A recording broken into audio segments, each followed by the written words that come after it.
The silence in the grand assembly hall of the Galactic Council was deafening.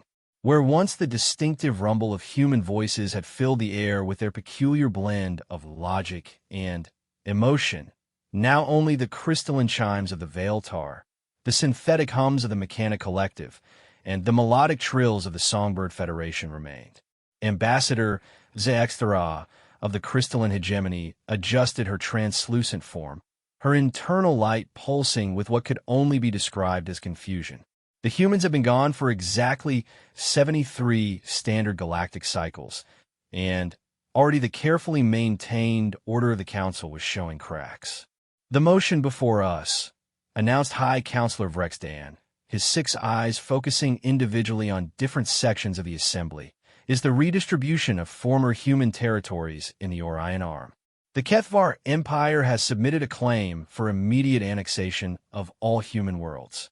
General Thakmor of the Kethvar Empire rose from his designated platform, his massive frame casting shadows across the chamber. His species had always been the galaxy's premier military force, their society built entirely around conquest and martial prowess. The Kethvar had reluctantly accepted the Galactic Accords only because humanity had somehow convinced them that cooperation was more profitable than endless war. "Honored Council," Thakmor's voice boomed through the chamber. "The Kethvar Empire has the military strength to secure these territories immediately. We have already deployed 3 battle fleets to key systems. The humans abandoned these worlds, leaving them defenseless. It is our right and responsibility to bring order to this chaos." A series of harmonic protests erupted from the Songbird Federation's delegation. Their leader, Melody of Distant Stars, stepped forward with grace that made even the most jaded beings pause. "The Kethvar speak only of conquest. What are the billions of non-human residents in those systems? What are the carefully negotiated trade agreements? What are the research stations and cultural exchanges that humanity established?" Zexthara observed the exchange with growing unease. During their time in the Council, humans had possessed an almost supernatural ability to mediate between wildly different species. They seemed to understand everyone's motivations while maintaining their own principles. More importantly, they had been the only species capable of standing up to the Kethvar's aggressive tendencies, while somehow making it seem reasonable to all parties involved. The Mechanic Collective's representative, Unit Prime 7749, emitted a series of electronic pulses. Query: what authority validates Kethvar territorial claims? The Galactic Accords specify that abandoned territories must be administered collectively until proper governance can be established. Thakmor's mandibles clicked in irritation. The Accords were written when humans held significant influence in this council.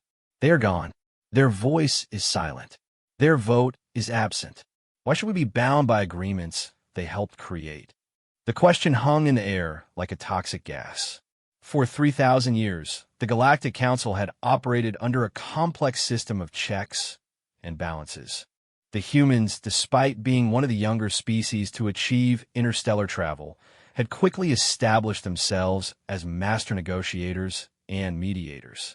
They had an uncanny ability to find common ground between species that had been enemies for millennia. More troubling was humanity's role as the galaxy's unofficial enforcers. While the Kethvar possessed the largest military, human fleets were known for their technological innovation and tactical unpredictability. Human admirals had a reputation for winning battles they should have lost, often through strategies that no other species would have considered. Their departure had left a significant power vacuum that everyone was beginning to notice. Ambassador Silthek of the Trader Coalition raised a tentacle. The economic implications must be considered. Human worlds were connected to 17 different trade networks. Their departure has already caused disruptions in 6 major sectors. If the Kethvar simply absorb these territories, they will control nearly 30% of galactic trade routes. Which is exactly why we should act swiftly, Thakmor responded. Trade requires stability. The Kethvar can provide that stability through strength. Melody of Distant Stars let out a low, mournful note. Stability through conquest is not stability. It is oppression. The humans understood this. They protected smaller species from exactly this kind of aggressive expansion. ZYX's internal light flickered as she processed the implications. The humans had indeed served as protectors for dozens of minor species. Their military might was always paired with diplomatic sophistication, making them both feared and respected. They had a saying, "Speak softly and carry a big stick." No other species had managed to master that particular balance. High Counselor Vrexdan raised all 6 arms for silence. The chair recognizes that this is a complex matter. Perhaps we should examine the specific case of the Tau Ceti system, which contains the largest human research station in this sector. Ambassador Krelik of the Science Consortium immediately activated her holographic displays. The Tau Ceti Research Station represents the most advanced multi-species scientific collaboration in galactic history. 47 different species contribute to research projects there. The station's artificial gravity systems, quantum computing arrays, and biological research facilities are all based on human innovations that they freely shared with the scientific community. Shared for a price. Thakmore interjected. The humans always extracted concessions for their so-called generosity. The price, Krelik continued pointedly, was typically cooperation and adherence to ethical research standards. Standards that prevented the weaponization of discoveries that could threaten galactic stability. Unit Prime 7749 emitted a sharp electronic whistle. Data point. Human oversight prevented 17 different attempts to develop planet-killing weapons. Their departure has resulted in 3 separate covert weapons programs being initiated by various council members. The chamber erupted in protests and denials. Several species began transmitting simultaneously, creating a cacophony of sounds that the universal translators struggled to process. The crystalline hegemony's delegation pulsed with angry red light, while the Kethvar contingent made threatening gestures toward the Mechanic Collective.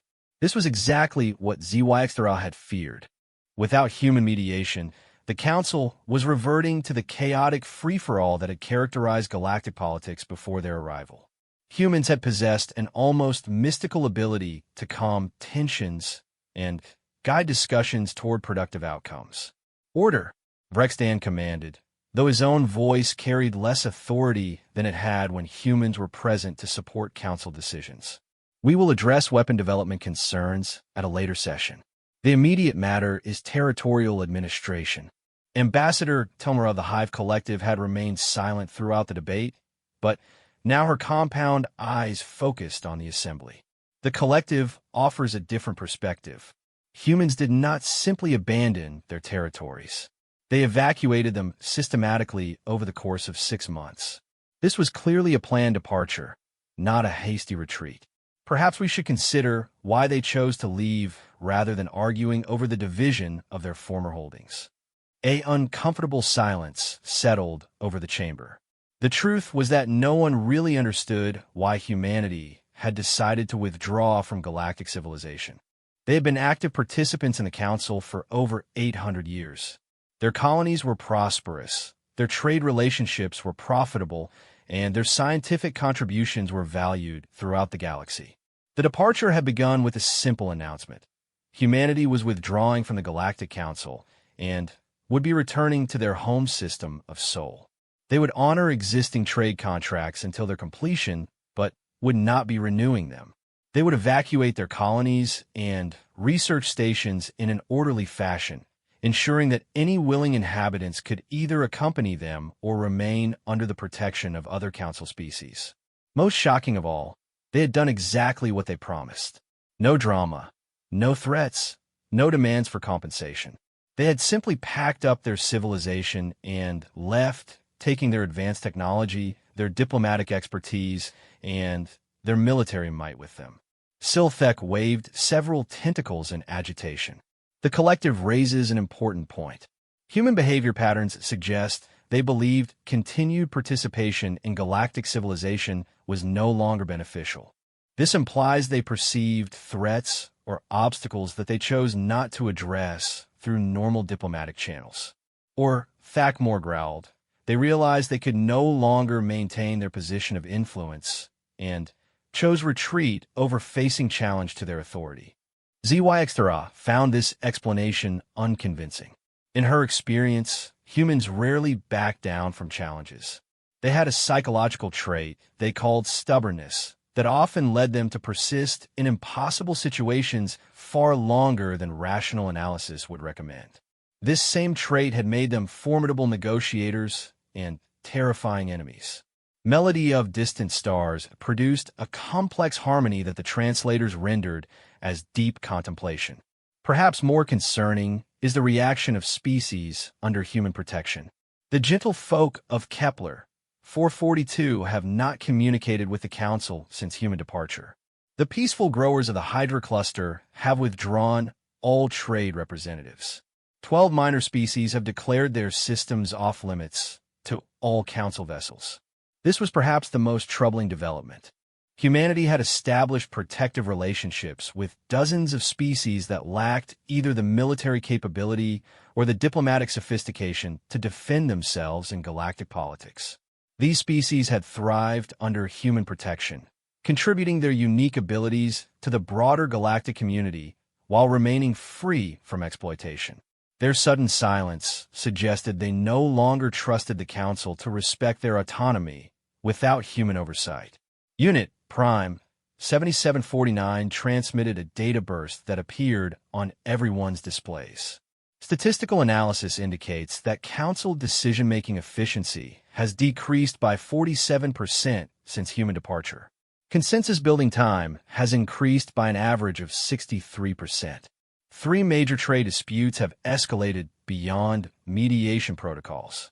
The statistics were damning, but they only confirmed what everyone in the chamber already knew. Humans had served as the grease in the gears of galactic civilization.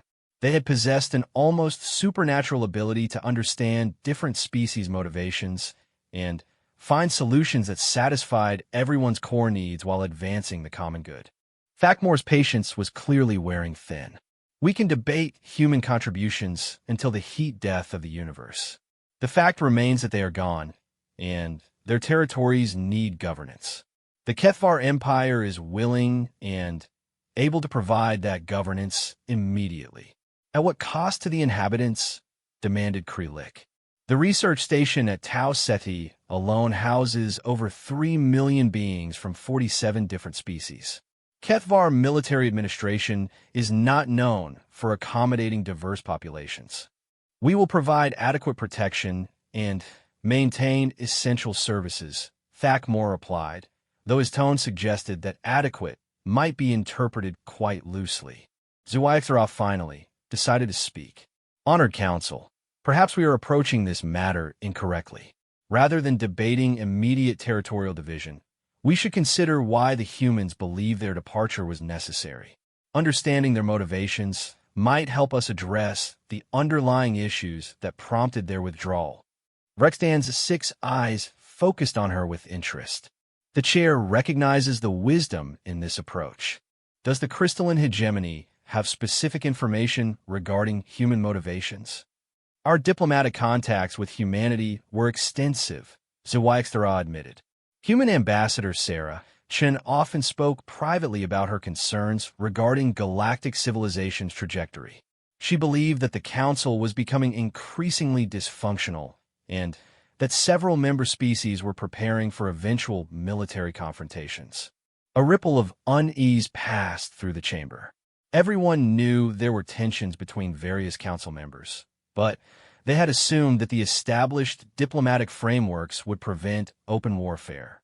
Ambassador Chun specifically mentioned, Zyxtera continued, her belief that the galaxy was heading toward a period of chaos and conflict that would ultimately damage all species involved. She suggested that humanity's withdrawal might serve as what they called a wake-up call for the galactic community. Telmara's compound eyes glittered with understanding. A test. The humans were testing whether galactic civilization could function without their stabilizing influence. And we are failing that test, Melody of Distant Stars observed sadly. We have been debating territorial division for 3 full sessions without reaching any meaningful consensus. Thakmore's mandibles clicked angrily. We do not need to pass human tests. We are not children requiring their approval. No, Unit Prime 7749 transmitted, but we may be proving their point about galactic civilization's fundamental instability. The debate continued for another 4 hours without resolution. The Kethvar Empire maintained their claim for immediate territorial annexation. The Science Consortium insisted that research facilities must remain under international administration. The Trader Coalition demanded guarantees for continued commercial access. The Songbird Federation argued for the rights of minor species. The Crystalline Hegemony called for extended deliberation. By the session's end, the only concrete decision was to schedule another meeting in 10 standard cycles to continue discussions. It was exactly the kind of bureaucratic paralysis that humans had somehow managed to prevent during their participation in council affairs. As the various delegations dispersed, Zhuangxia found herself approached by several other ambassadors who shared her concerns about the council's deteriorating functionality. "This cannot continue," Silthek said quietly, his tentacles writhing with anxiety. The Trader Coalition has already received reports of piracy increasing in systems that were formerly under human protection. Without their patrol fleets, merchant vessels are becoming easy targets. Krelik projected a private holographic display visible only to the small group. The Science Consortium has documented 17 separate instances of research sabotage since human departure. Species that previously collaborated peacefully are now stealing each other's work and destroying competing projects. The Gentlefolk have sent private communications to the collective, Telmara added. They are requesting emergency protection services. They believe they are being targeted for conquest by species that were previously deterred by human guarantees. Melody of Distant Stars produced a soft, worried trill. 3 different species have approached the Federation with requests for military alliances. They are preparing for conflicts they believe are inevitable. Unit Prime 7749 joined the group, transmitting on a secure frequency.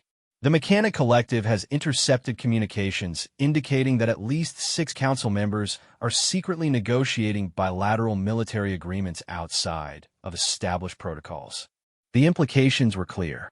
The galaxy was preparing for war, and the council was proving incapable of preventing it. The careful balance that had maintained peace for centuries was collapsing without human participation.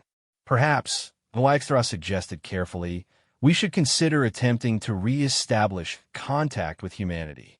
If Ambassador Chun was correct about their departure being a test, then demonstrating our recognition of the problems might prompt their return. Silthek's tentacles curled with skepticism. Human pride is legendary. They announced their withdrawal publicly and executed it flawlessly. Asking them to return would require admitting that we cannot govern ourselves without their assistance.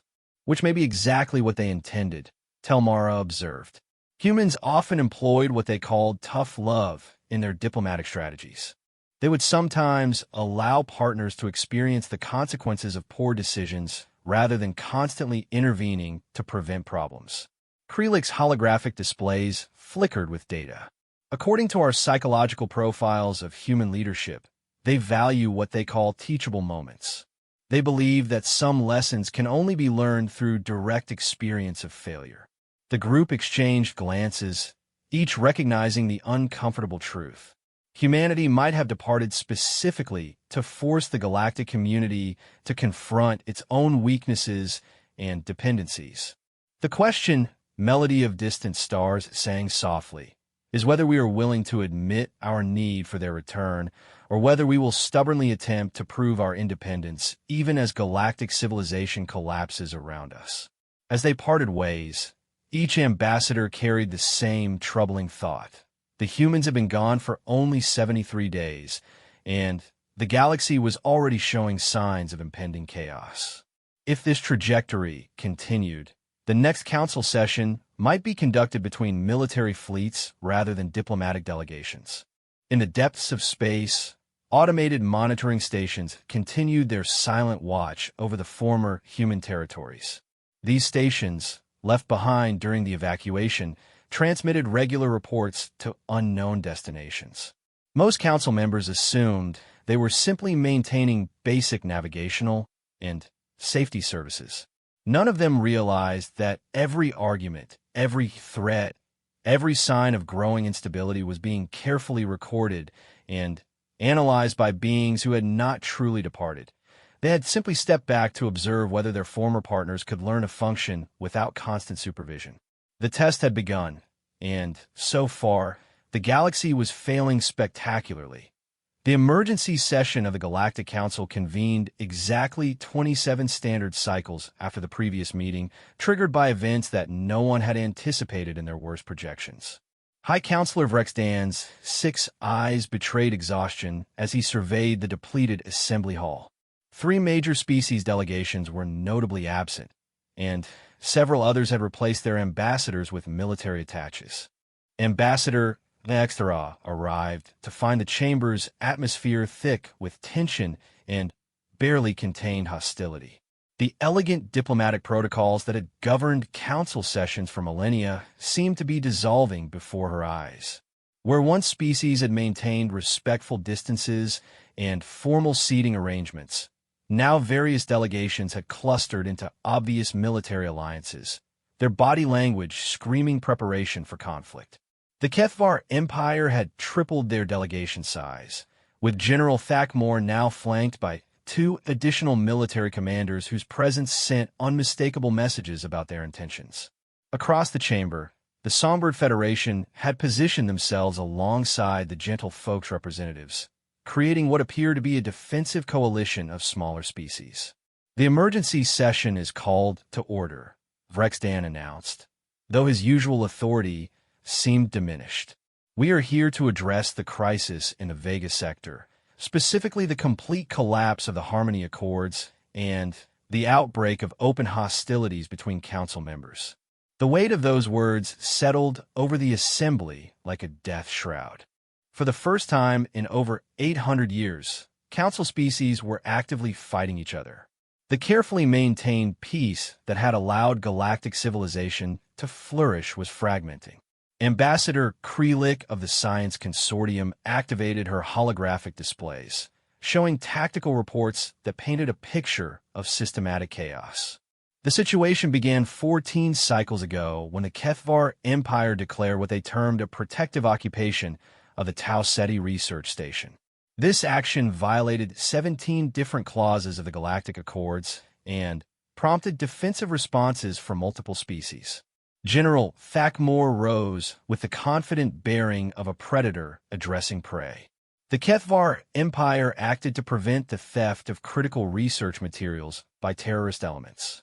Intelligence indicated that extremist groups were planning to seize weapons research and use it against civilian populations. Terrorist elements?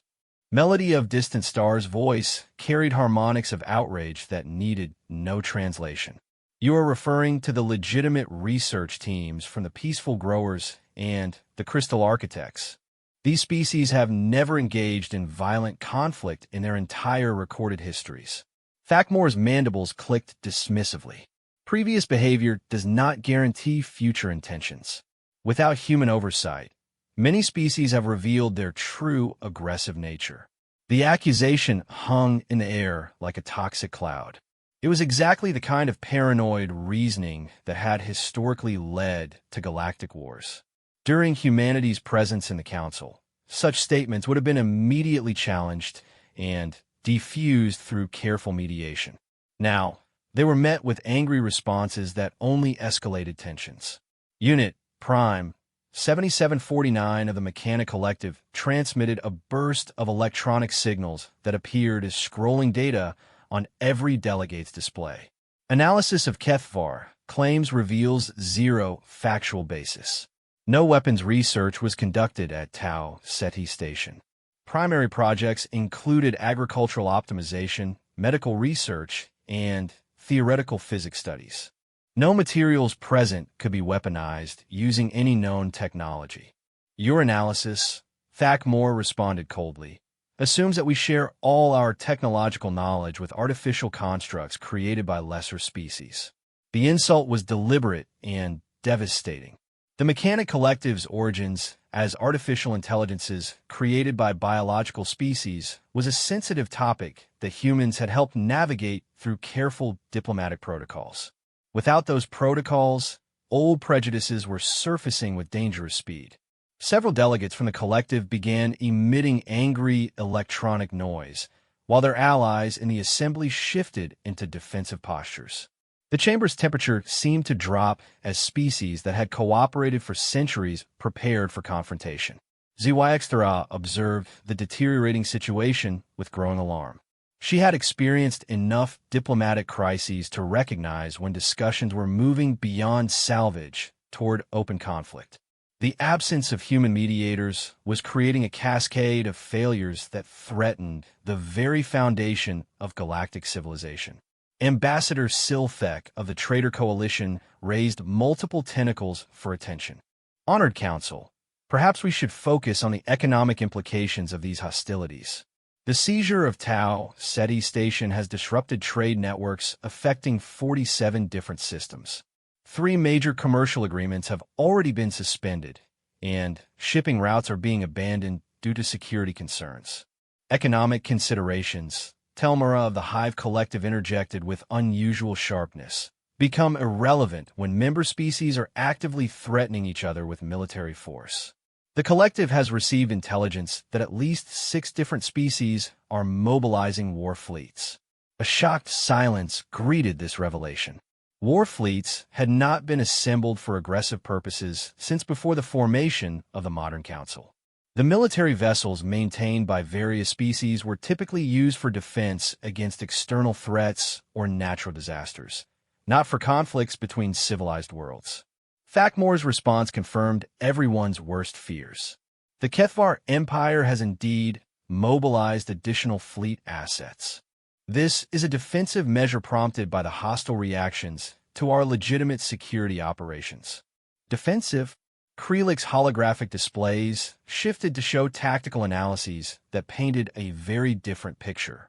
Your defensive measures include positioning battle groups within striking distance of 17 different star systems.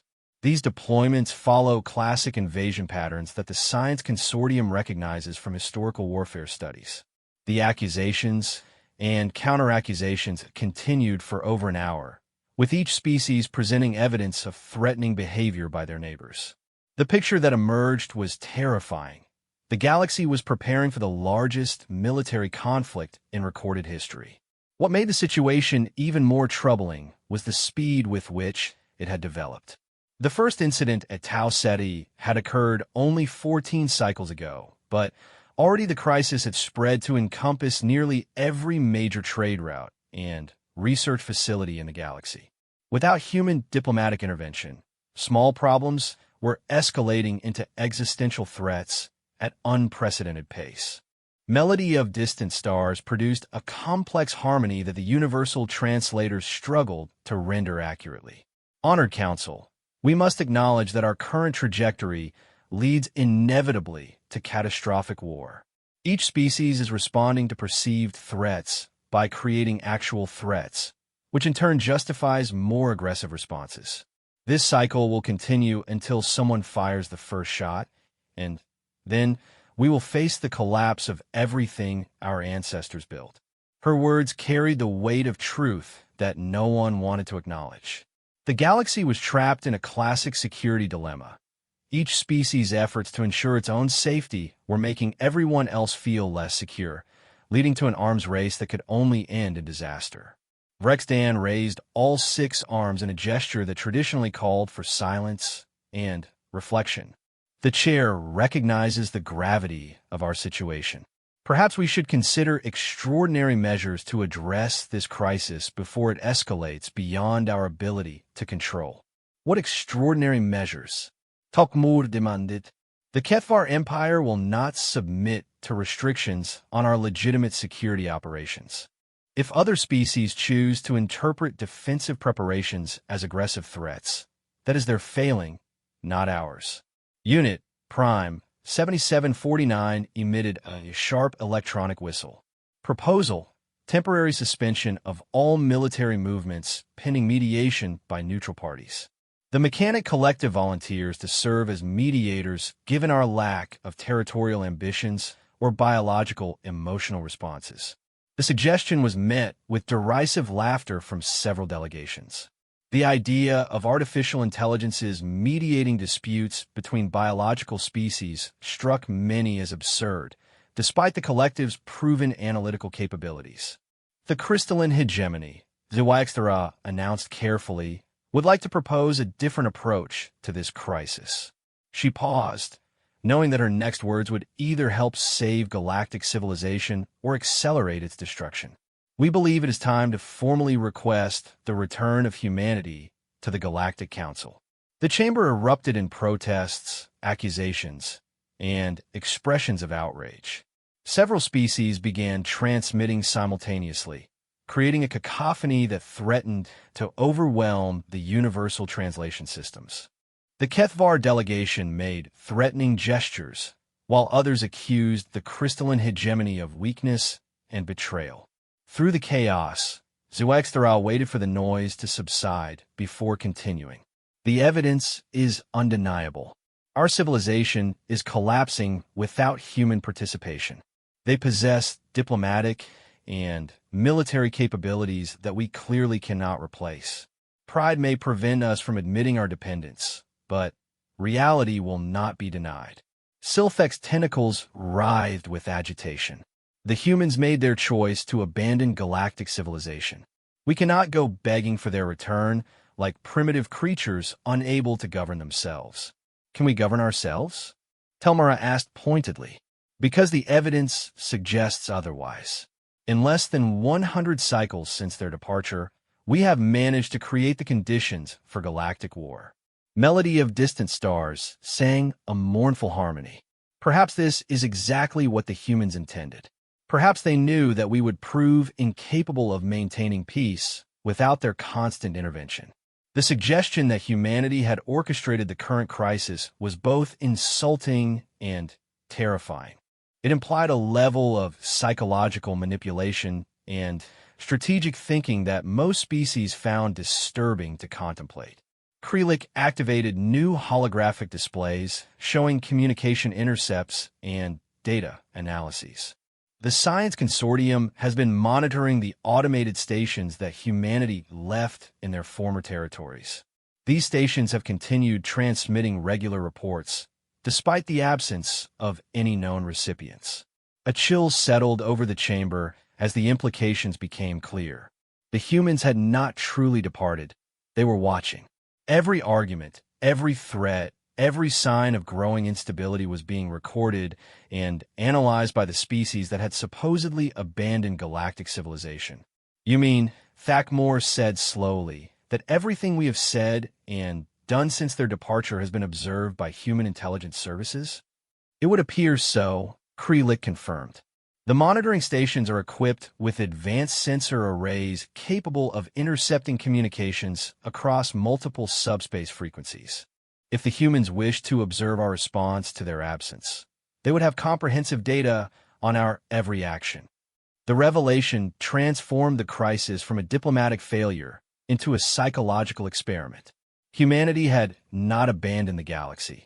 They had stepped back to see whether their former allies could function independently. The answer was clearly negative. Unit Prime 7749 transmitted a data burst containing historical analyses.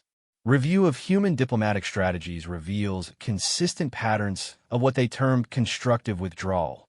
When partners became overly dependent on human mediation, humans would temporarily reduce their involvement to encourage independent problem-solving capabilities. But this is different, Silthek protested. They completely evacuated their colonies and withdrew from all council activities. This is not a temporary reduction of involvement. Unless, Telmara observed, the level of dependency was so severe that only complete withdrawal could force us to confront our limitations. The discussion continued for another 3 hours, but the focus had shifted dramatically. Instead of debating territorial divisions or military preparations, the Council was now forced to examine their fundamental inability to function without human guidance. The conclusion was inescapable. Galactic civilization had become so dependent on human diplomatic skills and military deterrence that their absence had triggered immediate crisis.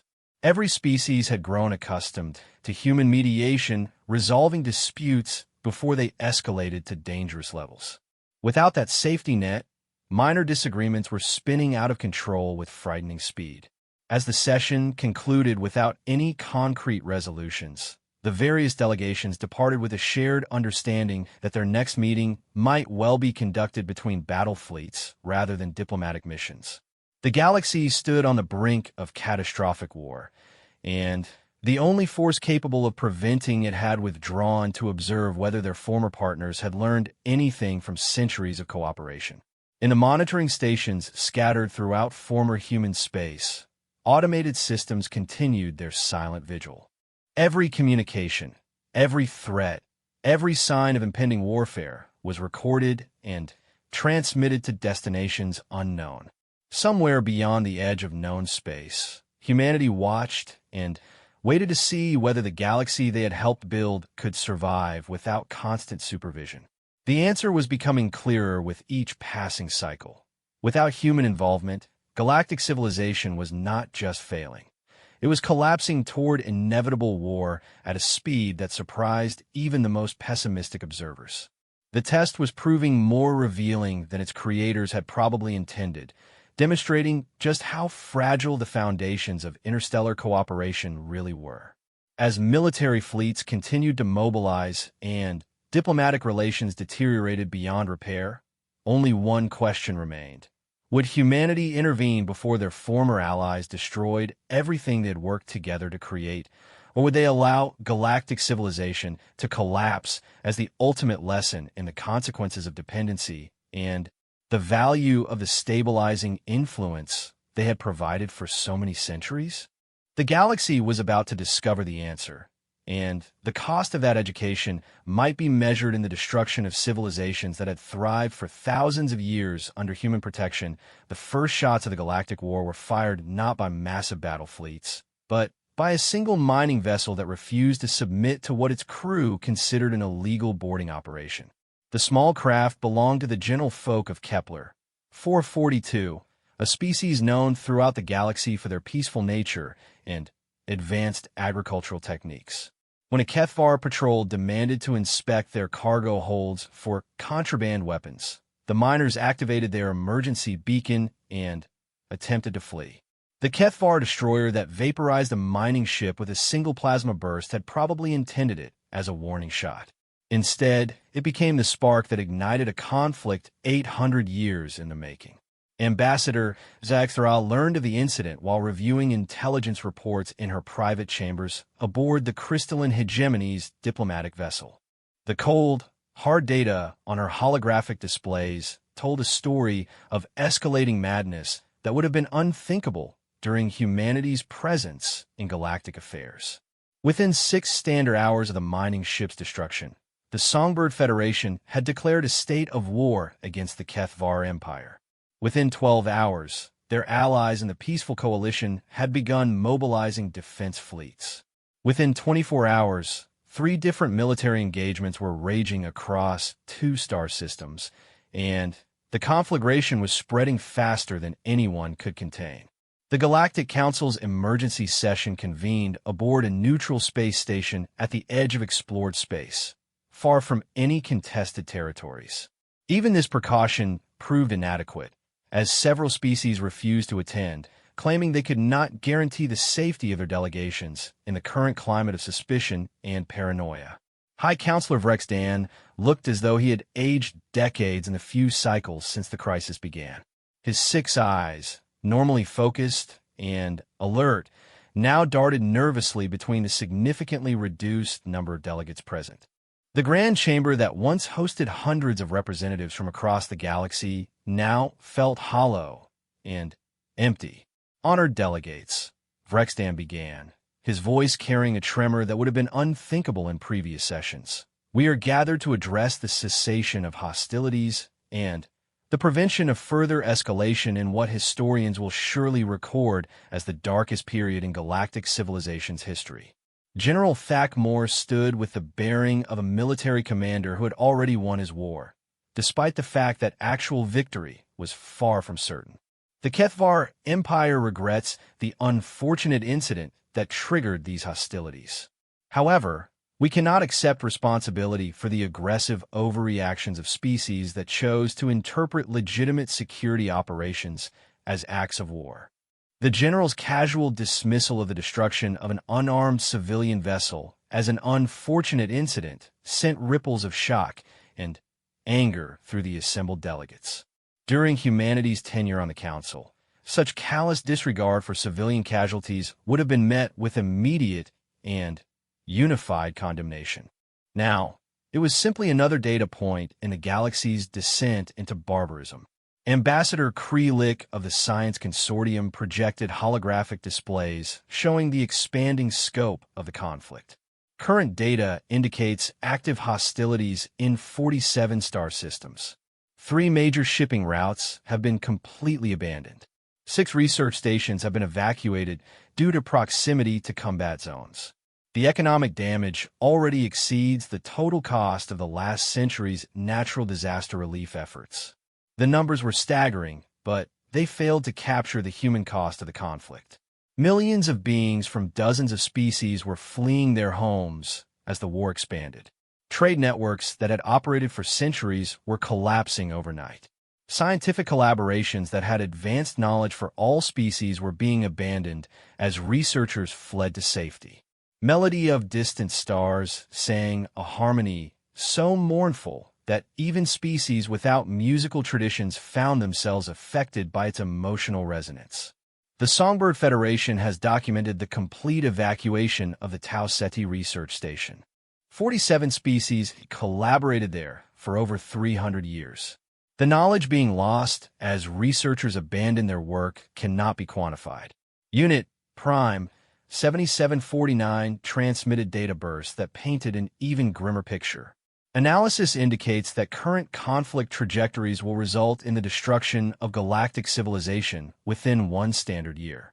Economic collapse will precede military defeat of major powers. Estimated casualties range from hundreds of millions to complete species extinction events. The mechanical precision with which the collective delivered this apocalyptic forecast somehow made it more terrifying than emotional appeals or dramatic pronouncements. These were not opinions or fears. They were mathematical projections based on observable data. Silthek of the Traitor Coalition spoke with tentacles that writhed in barely controlled panic. The economic situation is beyond critical. 3 major currencies have already collapsed completely.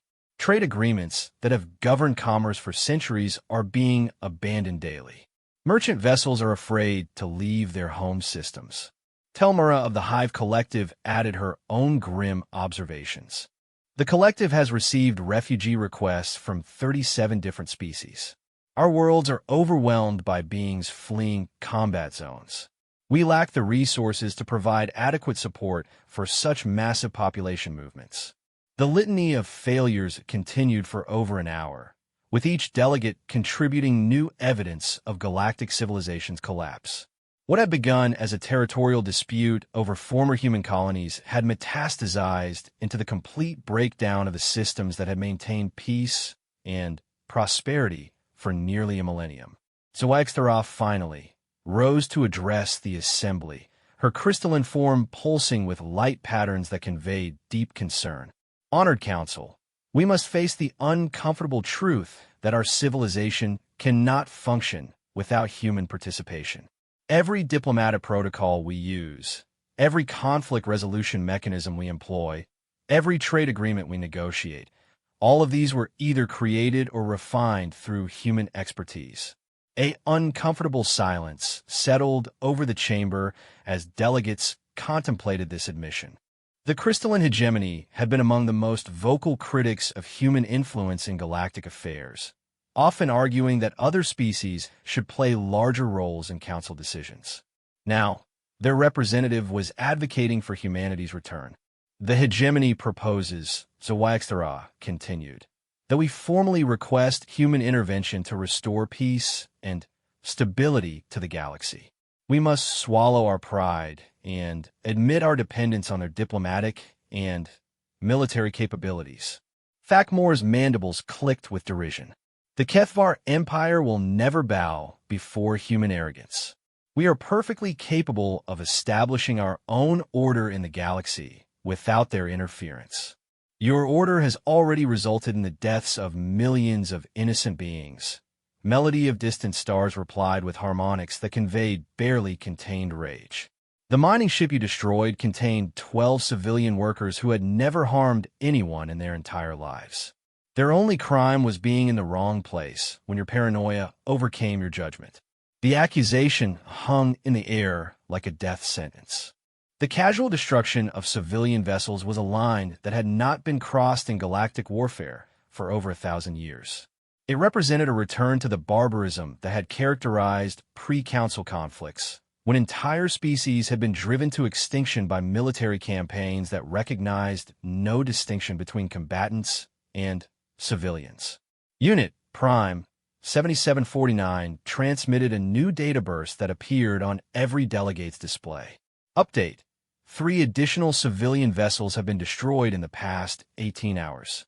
2 merchant ships and 1 passenger transport. Combined casualties now exceed 2,000 beings from 15 different species. The news struck the assembly like a physical blow. Each new casualty report made the reality of their situation more undeniable. They were no longer engaged in a diplomatic crisis that could be resolved through negotiation. This was a real war with real consequences, and it was spiraling beyond anyone's ability to control. Krelik activated new holographic displays showing strategic analyses that painted an even darker picture. Intelligence reports indicate that at least 12 different species are developing contingency plans for what they term strategic withdrawal from galactic civilization. They are preparing to abandon interstellar cooperation entirely and retreat to their home systems. The implications were staggering. If major species began withdrawing from galactic civilization, the carefully balanced networks that supported billions of beings across thousands of worlds would collapse overnight. Trade, communication, scientific research, cultural exchange, everything that made the galaxy more than a collection of isolated worlds, would disappear. Perhaps, Telmara suggested quietly, this is exactly what the humans predicted would happen. Perhaps they withdrew specifically to demonstrate our inability to maintain civilization without their guidance. Silthek's tentacles curled with frustration. If that was their intention, then they have succeeded beyond their wildest expectations. We have managed to prove our incompetence in record time. The discussion turned to the practical question of how to contact humanity and request their intervention. The problem was that no one knew where they had gone. The human home system of Sol had been declared off-limits to all foreign vessels, and the few attempts to establish communication had been met with polite but firm refusals to engage. The monitoring stations, Krelik reminded the assembly. The automated systems they left behind are still transmitting reports. If we could determine their destination, we might be able to establish contact. Unit Prime 7749 had been analyzing the transmission patterns for cycles. The signals are directed toward a region of space beyond the galactic rim. Human ships were observed traveling in that direction during their evacuation. It is probable that they have established a new colony outside our traditional sphere of influence. The idea that humanity had simply moved beyond the edge of known space was both comforting and terrifying. Comforting because it suggested they had not been destroyed or driven into hiding.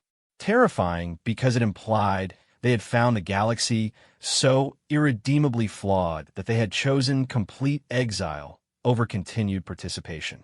Melody of Distant Stars produced a series of complex harmonies that the translators rendered as deep contemplation. If humans observe our current behavior through their monitoring systems, they must be horrified by what we have become in their absence. Why would they wish to return to help species that have proven incapable of basic civilization? It was a question that no one wanted to answer honestly. The truth was that galactic civilization without human involvement had revealed itself to be a fragile facade covering ancient prejudices, territorial ambitions, and barely controlled aggression. Remove the careful mediation and steady deterrent presence that humanity provided, and the galaxy's species reverted to the paranoid, aggressive behavior patterns that had characterized pre-council politics. The session continued for another 4 hours without reaching any concrete decisions. The various delegations could agree on only 3 points. The current situation was catastrophic, it was getting worse rapidly, and no one knew how to stop it. Plans to contact humanity were discussed, but never finalized. Proposals for ceasefires were made, but immediately rejected by species that no longer trusted their neighbors. As delegates prepared to depart, Zhuangzi found herself surrounded by representatives from the smaller species, those that had traditionally relied on human protection to maintain their independence in galactic affairs. Ambassador pleaded, "Gentle flower and moonlight of the peaceful growers. Our world has received ultimatums from 3 different military powers. They demand our submission to their authority or face occupation. Without human protection, we have no means of resistance." Similar stories came from dozens of minor species that had thrived under the umbrella of human security guarantees. They were now completely vulnerable to the predatory instincts of larger, more aggressive civilizations that had previously been deterred by the certainty of human intervention. "We must find a way to contact them," Zhuangzi promised, though she had no idea how to fulfill that commitment. Humanity invested centuries in building these relationships. They will not allow their former allies to be destroyed without cause. But even as she spoke the words, Zhuangzi wondered whether they were true. Perhaps humanity had concluded that some species were simply incapable of civilization without constant supervision.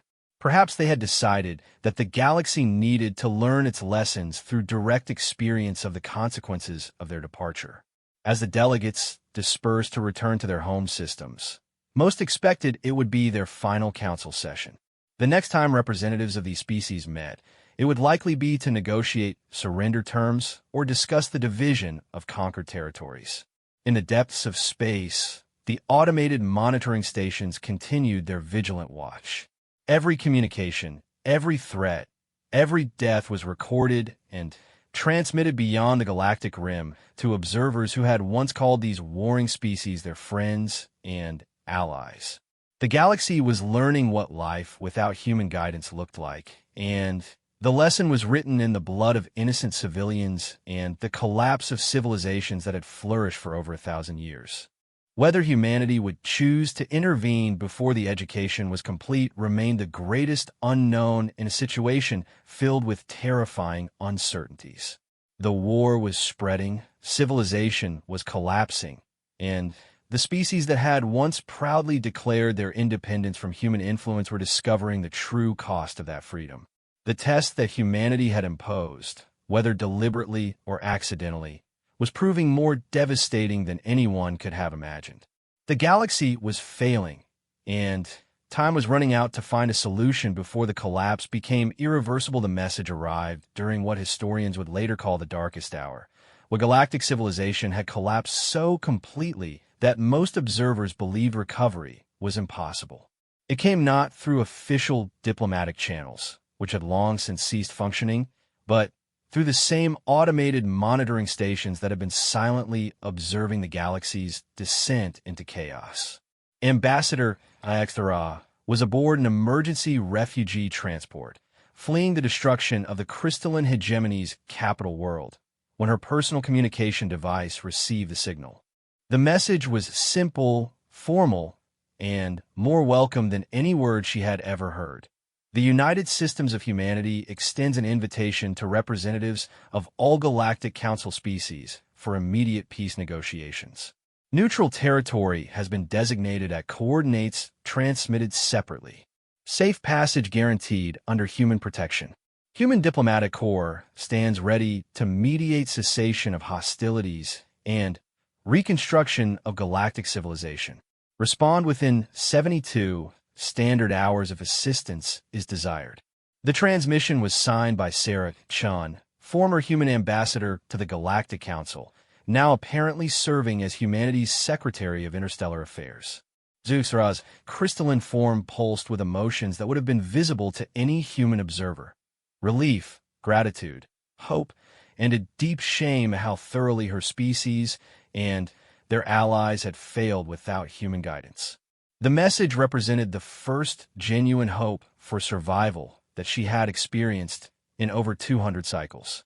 The Galactic War had exceeded everyone's worst projections.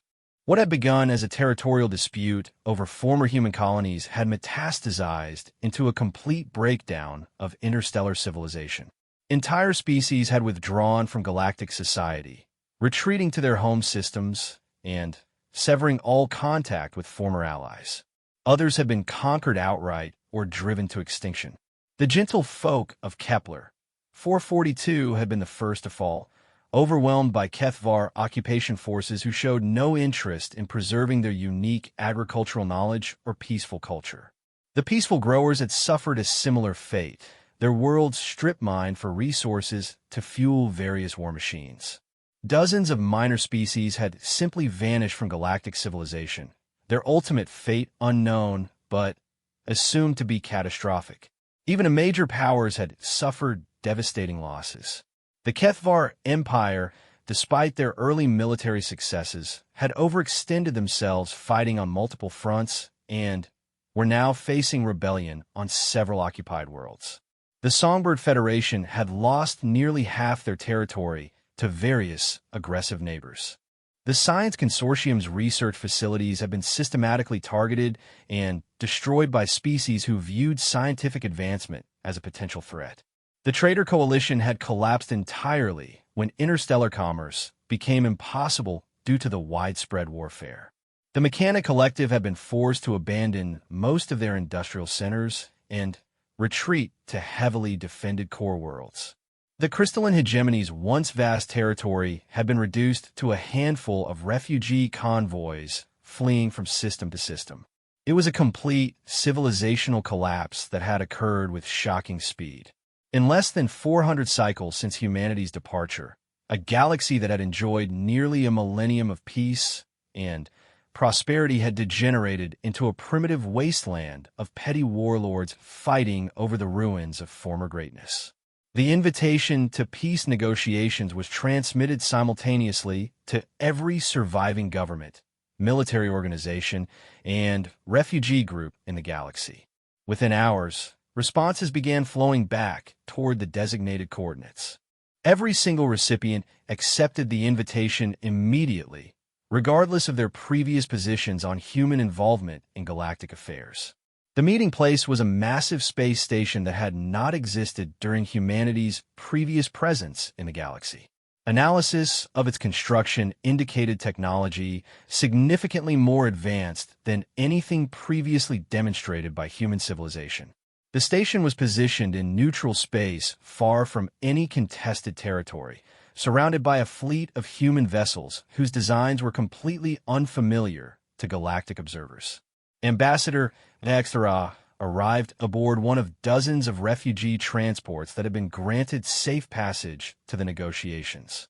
The sight that greeted her was both humbling and terrifying. Humanity had clearly not spent their time in exile, sitting idle. Their technological advancement during their absence from galactic civilization was evident in every aspect of the station's design and the capabilities of their escort fleet. The negotiation facility itself was a masterpiece of diplomatic architecture, designed to accommodate the environmental needs of every known galactic species. The main assembly hall featured adjustable gravity, atmosphere composition, lighting spectra, and acoustic properties that could be customized for different biological requirements. It was clear that humanity had invested considerable effort in creating a space where all species could participate comfortably. More impressive was the scale of human preparation.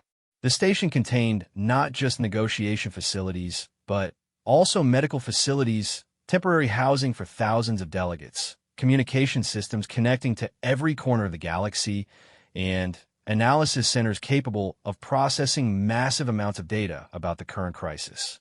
Sarah Chun had aged during humanity's absence, but she carried herself with the same diplomatic grace that Zwaxthara remembered from their previous interactions.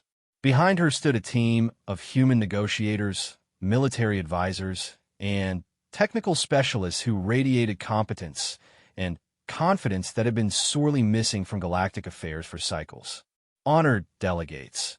Chun began when the assembly had been called to order. Humanity extends its sympathy for the losses suffered by all species during the recent conflict.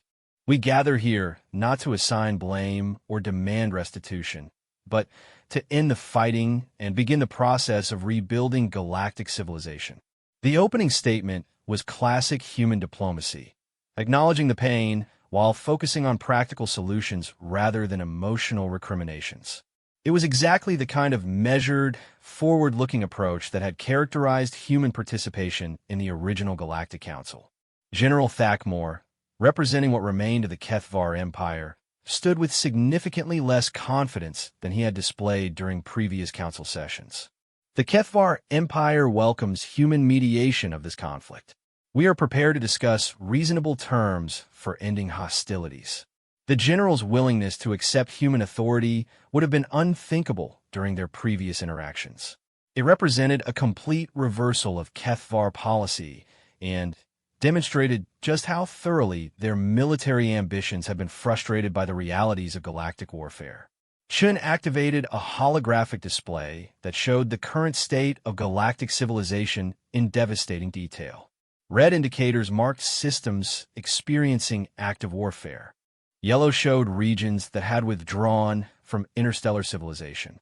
Gray indicated worlds that had simply gone silent, their status unknown, but presumed catastrophic. The data shows, Chun observed with characteristic understatement, that current trends are unsustainable. Economic collapse has proceeded to the point where most trade networks have ceased functioning. Scientific research has virtually stopped due to the destruction of facilities and the displacement of researchers. Cultural exchanges that enriched all species have been abandoned as civilizations retreat into isolation. Unit Prime 7749 of the Mechanic Collective transmitted a request for permission to speak. Query: what authority do humans claim over species that chose warfare over cooperation? Why should we accept human mediation after rejecting human guidance? It was a fair question that had occurred to every delegate present. Humanity had withdrawn from galactic civilization voluntarily. Their return now, in a position of strength, could be interpreted as opportunistic exploitation of the crisis they had arguably created through their departure. Chen's response revealed the sophistication of human thinking about the situation. Humanity claims no authority over independent species. We offer mediation services to civilizations that have requested assistance in ending a conflict that threatens their survival. Any species that prefers to continue fighting is free to leave these negotiations and pursue their chosen course of action. The simple statement contained a subtle but unmistakable threat. Human technology had clearly advanced during their absence, and their fleet capabilities were unknown quantities. Any species that chose continued warfare would be facing not just their galactic neighbors, but potentially human intervention as well. Melody of Distant Stars sang a harmony of gratitude and humility that needed no translation. The Songbird Federation acknowledges that our civilization has proven incapable of maintaining peace without human guidance. We request not just mediation, but full restoration of human participation in galactic affairs. The admission was painful, but necessary. The Songbird Federation had been among the most vocal advocates for species independence from human influence. Their current position represented a complete repudiation of their previous stance and an acknowledgement that their pride had contributed to the current catastrophe. Similar statements came from every major delegation. The Crystalline Hegemony, the Science Consortium, the The Hive Collective, the Traitor Coalition, all formally requested the restoration of human leadership in galactic civilization. Even the Kethvar Empire, despite their obvious reluctance, agreed to accept human mediation of territorial disputes and military deployments. Chun listened to each statement with the patient attention that characterized human diplomatic protocol. When all species had spoken, she presented humanity's terms for ending the conflict and rebuilding galactic civilization. The terms were surprisingly generous, considering humanity's obvious position of strength. They demanded no territorial concessions, no reparations, no punishment for the species that had precipitated the crisis. Instead, they focused entirely on practical measures for ending the fighting and preventing its recurrence. All military forces would return to their pre-war positions under human monitoring. Disputed territories would be administered by joint commissions, including human representatives. Trade networks would be rebuilt under human oversight to ensure fair access for all species. Scientific research would resume at facilities protected by human security guarantees. Most importantly, the Galactic Council would be reconstituted with significant human participation in all major decisions. Humanity would not dominate the Council, but they would have effective veto power over any actions that threaten galactic stability. The terms represented a complete restructuring of galactic civilization with humanity in a clearly dominant position. It was exactly what many species had feared during humanity's original rise to prominence in galactic affairs. The difference was that now they were grateful for it. The negotiations continued for 10 days, working through the complex details of implementing the peace agreement. Human mediators demonstrated the same patient competence that had characterized their previous diplomatic service, helping species navigate complicated territorial and economic disputes with solutions that satisfied everyone's essential needs. What impressed HFY most was humanity's obvious preparation for this moment. They had clearly spent their time in exile, not just developing new technology, but studying the fundamental problems that had led to galactic civilization's collapse. Their solutions addressed not just the immediate crisis, but the underlying structural weaknesses that had made the crisis possible. The final agreement was signed by representatives of 47 different species, formally ending the Galactic War and beginning the process of reconstruction. The ceremony was conducted with the dignified simplicity that characterized human diplomatic traditions, emphasizing the practical importance of the moment rather than its emotional significance. As delegates prepared to depart and begin implementing the peace agreement, Chen made a final statement that revealed the depth of human thinking about their role in galactic civilization. The United Systems of Humanity returns to galactic affairs not as conquerors or rulers, but as partners committed to the principles of cooperation and mutual benefit that originally motivated our participation in the Galactic Council. We have learned from the recent crisis that galactic civilization requires constant nurturing and protection. We are prepared to provide that protection, but only in partnership with species that share our commitment to peaceful coexistence. The statement was both reassuring and ominous. Humanity was offering to resume their role as protectors and mediators of galactic civilization, but on their terms and with clear expectations about the behavior of their partners. The great test was over. Galactic civilization had failed spectacularly in humanity's absence, proving beyond any doubt that their stability and prosperity depended on human participation. The price of that lesson had been measured in the destruction of entire civilizations and the deaths of countless innocent beings. Now, as refugee fleets began their journeys home and military forces started their withdrawals, the galaxy faced the challenge of rebuilding under human guidance. It would not be easy, and it would require species to abandon the pride and independence that had led to the crisis. But for the first time in hundreds of cycles, there was genuine hope for a future where different species could coexist peacefully. And 10 years had passed since the Restoration Treaty was signed aboard the Human Peace Station, and Ambassador HFY found herself reflecting on the profound changes that had transformed galactic civilization during humanity's return. As she prepared for what might be her final council session before retirement, she marveled at how completely the galaxy had been rebuilt under human guidance. The new Galactic Council met in a magnificent facility orbiting the restored world of Harmony Prime, a planet that had been completely devastated during the war, but now served as a symbol of successful cooperation between species.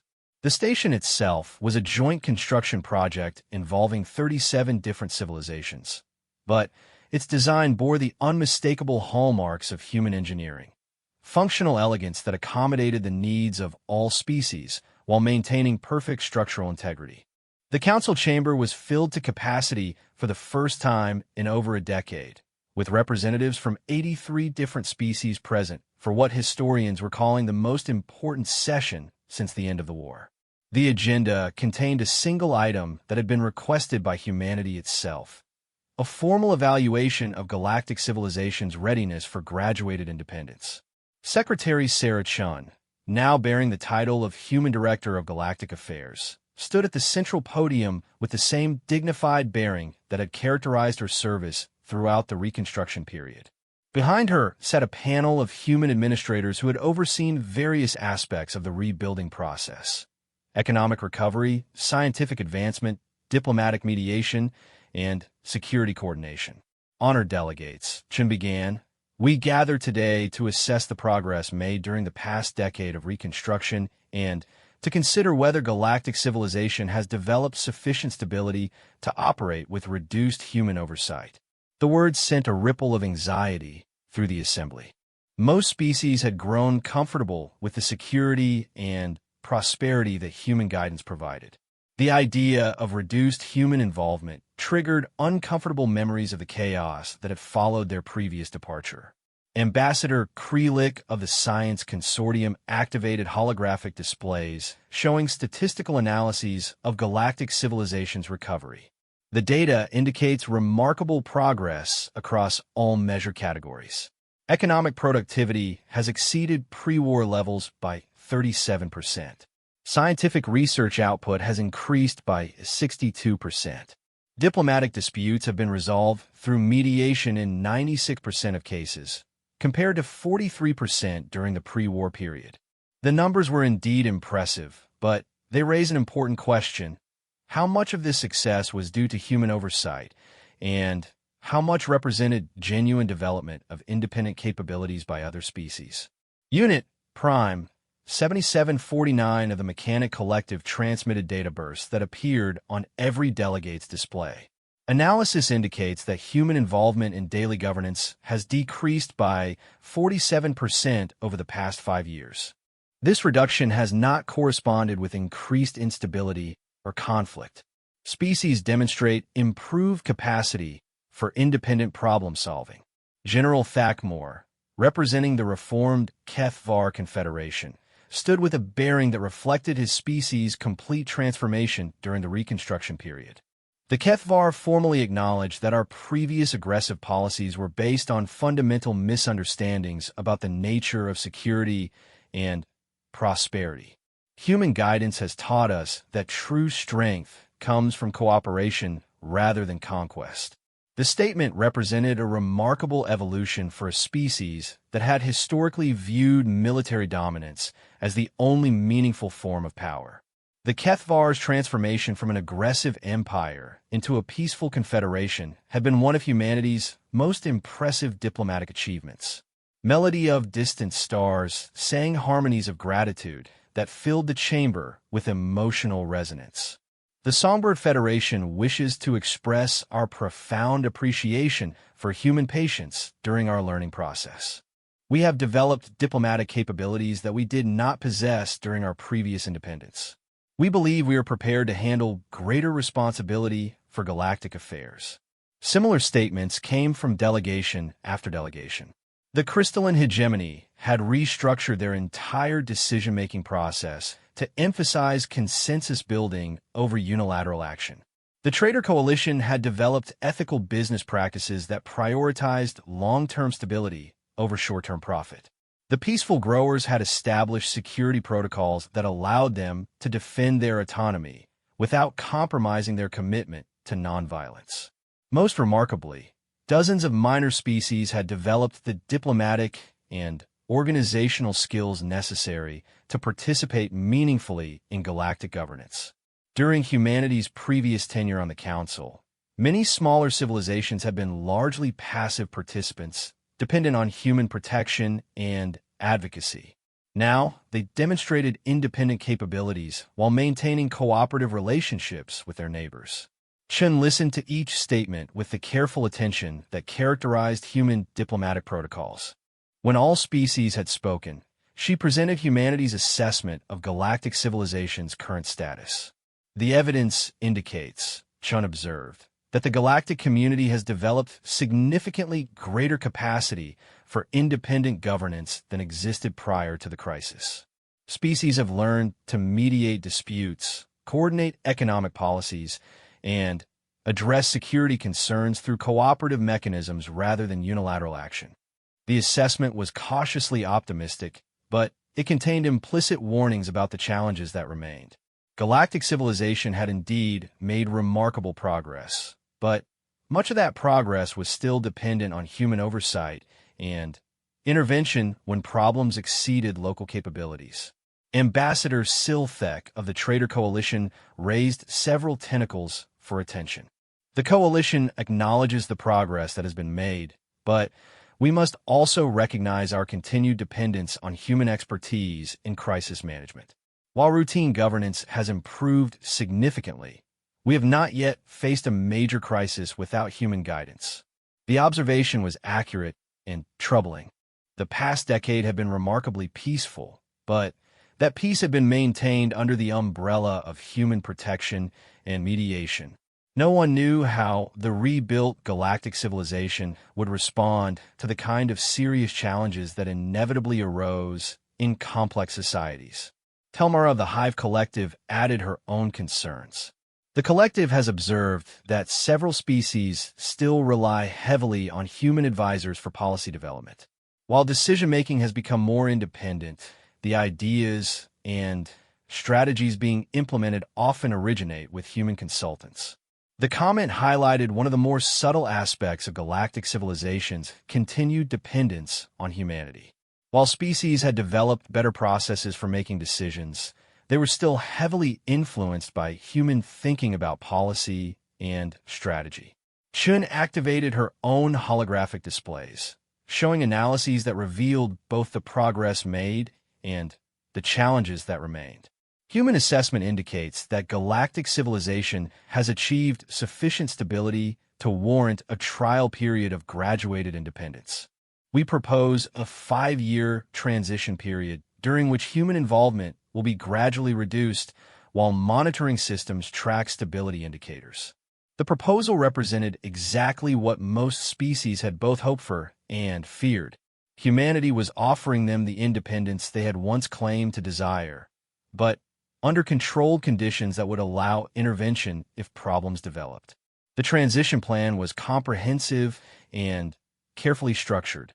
Human military forces would withdraw from most systems, but maintain rapid response capabilities. Human economic advisors would reduce their involvement in routine trade negotiations, but remain available for complex disputes. Human diplomatic mediators would step back from routine council business, but continue to monitor for situations that threaten galactic stability. Most importantly, the monitoring systems that had observed the galaxy during humanity's previous absence would remain active, providing early warning of developing problems that might require intervention. Ambassador Laxarau rose to address the assembly, knowing that her words might influence the most important decision in galactic civilization's history. The crystalline hegemony supports the proposed transition with one critical modification. We request that humanity commit to permanent participation in galactic affairs, regardless of our success or failure during the independence trial. The request reflected the deepest fear of every species present, that humanity might once again withdraw completely if galactic civilization proved incapable of independent function. The previous abandonment had led to catastrophic war and the near destruction of interstellar society. No one wanted to risk repeating that experience. Chin's response revealed the sophisticated nature of human thinking about their role in galactic civilization. Humanity commits to permanent participation in galactic affairs, but the nature of that participation will depend on the demonstrated capabilities of our partners. Success during the transition period will lead to a more equal partnership. Failure will require continued human oversight until additional progress can be achieved. The statement contained both promise and threat. Humanity would not abandon the galaxy again, but they would not continue indefinitely as the dominant partners in an unequal relationship. The other species would have to earn their independence through demonstrated competence. The debate continued for 2 full days, working through the complex details of the transition plan. Human negotiators demonstrated the same patient expertise that had characterized their previous diplomatic service, helping species address concerns and develop implementation strategies that satisfied everyone's essential requirements. The final agreement established a careful balance between independence and oversight. Species would assume greater responsibility for their own affairs while maintaining access to human expertise when needed. Regular assessments would track progress and identify areas requiring additional development. Most importantly, the transition would be gradual enough to prevent the kind of sudden disruption that had led to the previous crisis.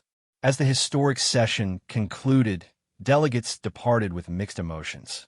They had achieved greater independence than any of them had possessed since humanity's original arrival in galactic affairs. But that independence came with the responsibility to prove their worthiness of it. Chen's closing statement captured the complexity of the moment. The United Systems of Humanity looks forward to a future where we participate in galactic civilization as equal partners rather than reluctant supervisors. The past decade has demonstrated that such partnership is possible, but only if all species maintain their commitment to cooperation over competition, mediation over confrontation, and shared prosperity over individual advantage. The words served as both encouragement and warning. Humanity was prepared to step back and allow greater independence, but they would not tolerate a return to the chaos and warfare that had characterized the galaxy during their absence.